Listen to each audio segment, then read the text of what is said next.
Olá, meu nome é Renata Pinotti e hoje eu quero contar para você sobre um conto que me ajudou a integrar muitas coisas sobre a constelação familiar, a visão da constelação familiar e o trabalho que eu faço com mães com relação à amamentação.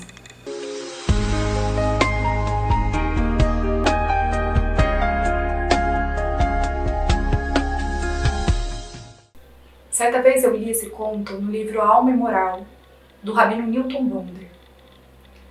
Ele fala sobre o longo caminho curto e o curto caminho longo. O conto dizia o seguinte: um viajante passava por uma cidade e viu um menino e perguntou para esse menino: menino, como eu faço para chegar até ali? E o menino disse: por aqui é um longo caminho, mas ele é curto. E por aqui é um curto caminho, mas ele é longo. O homem foi pelo curto caminho.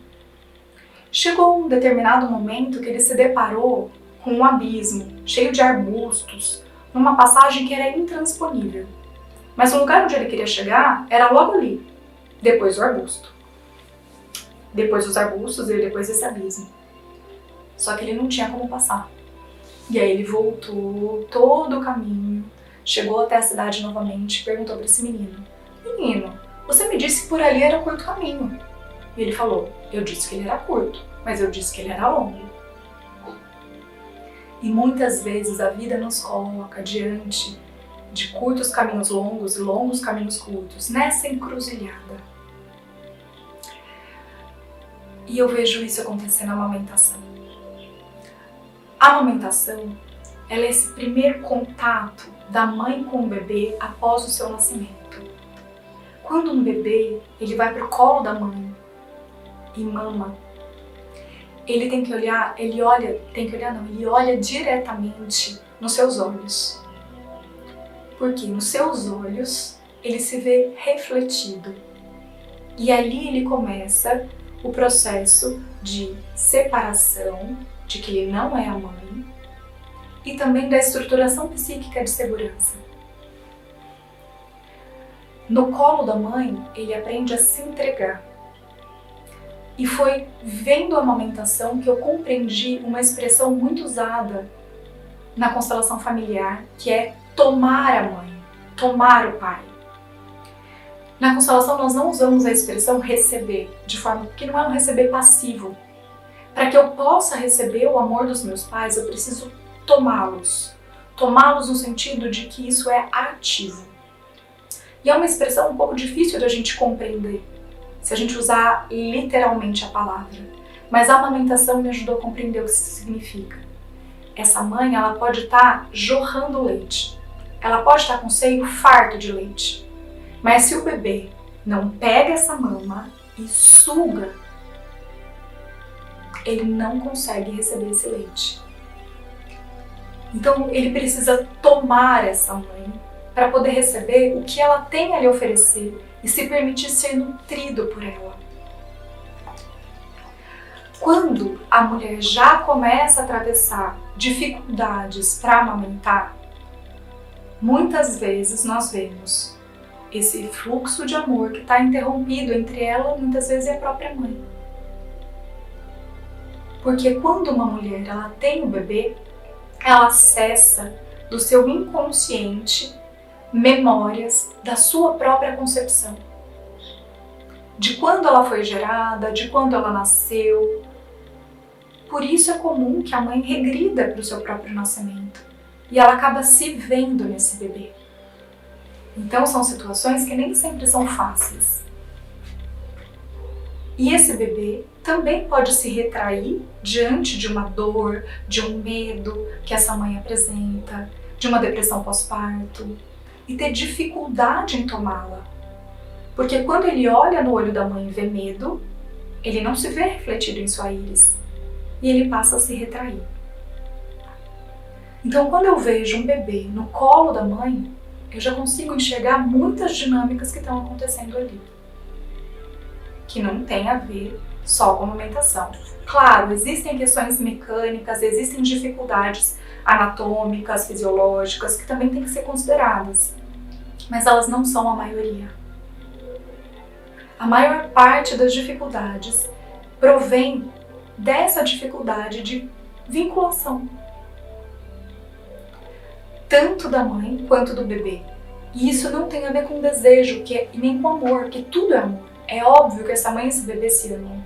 É óbvio que tudo que eles mais desejam é essa vinculação.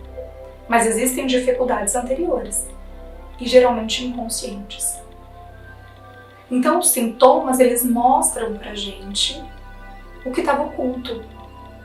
Eles mostram o que ainda impede que esse fluxo de amor possa fluir. E quando a gente consegue auxiliar essa mulher nesse processo e suportar ao lado dela a sua angústia, porque muitas vezes, quando nós não conseguimos suportar a nossa própria angústia, eu não consigo suportar a angústia do outro. E eu já quero intervir para tirá-la de lá. Mas quando eu quero intervir para tirá-la de lá, eu não estou pensando na necessidade dela, e sim na minha, porque eu não consigo suportar isso. E para eu ajudar uma outra pessoa, eu preciso primeiro ter aprendido a suportar as minhas próprias angústias. E aí a gente ajuda essa mulher a atravessar essa dificuldade e essa vinculação se estabelece. Só que é um longo caminho.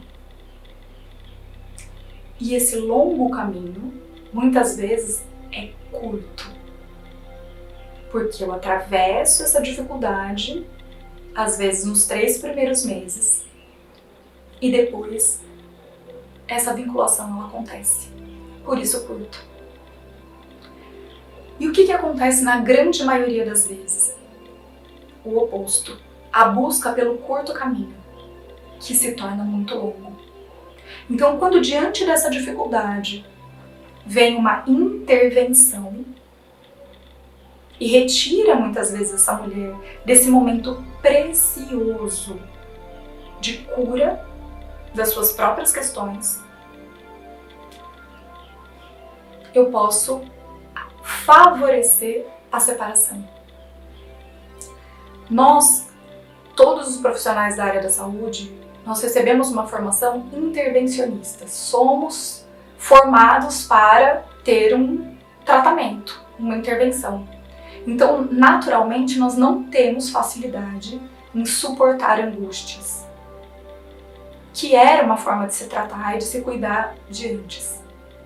Então, tudo está cada vez mais rápido, tem que tirar o sintoma. Só que o sintoma ele é só a pontinha do iceberg, não é a causa. E se nesse momento vem uma pessoa e diz: pra que sofrer, mãe? Para de bobeira, vai dormir, tem tanta fórmula melhor hoje em dia, dê uma mamadeira. Nada contra, tá? Existem as fórmulas, existem a mamadeira, existe a necessidade disso no mundo também. E cada um tem o direito de escolher o que é melhor para si e até onde vai o seu limite. Quando eu digo isso, não é julgando as mulheres que optaram pela mamadeira, não.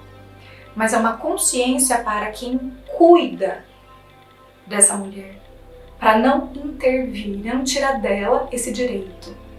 A mulher, ela pode decidir se ela quer ir por um caminho ou por outro, mas essa decisão não cabe aos profissionais, aos familiares, às pessoas que estão próximas, aos amigos. Essa decisão cabe à mulher e ao seu marido, o pai da criança, juntos. Porque é muito importante essa confiança, né, do homem na decisão da mulher, para apoiá-la nessa decisão. Assim ela se sente mais forte para decidir. Por isso, essa parceria ela é tão importante. Quando essa interrupção vem abruptamente, então toma a mamadeira. É um curto caminho, a criança vai parar de chorar, a mulher vai descansar, ela vai dormir, a criança vai estar nutrida e parece que o problema passou. Só que esse é o curto caminho.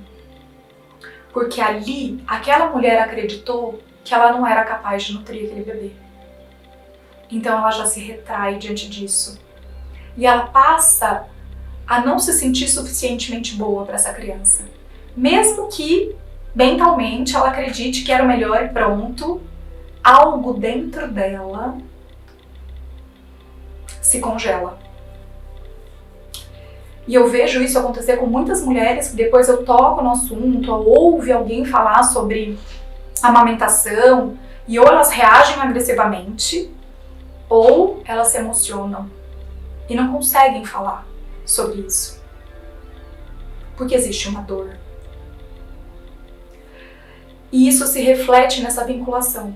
E às vezes pode se repetir, né, a mesma dinâmica na hora da introdução alimentar, na hora da criança ir para a escola.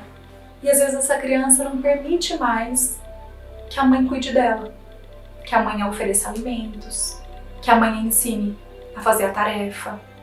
Isso não é uma regra, mas de uma maneira geral a gente vê esse distanciamento. Então aquele curto caminho, ele se torna muito longo na vinculação afetiva dessa criança. E vai se formando o abismo, que muitas vezes se torna intransponível. E é preciso voltar lá, naquela dinâmica inicial, para se restabelecer esse vínculo. Por isso eu acredito tanto no início da vida e em tudo que acontece no começo da chegada desse bebê. A natureza ela é muito sábia. Existe uma sabedoria integral na amamentação e que precisa ser respeitada. Um beijo e até mais.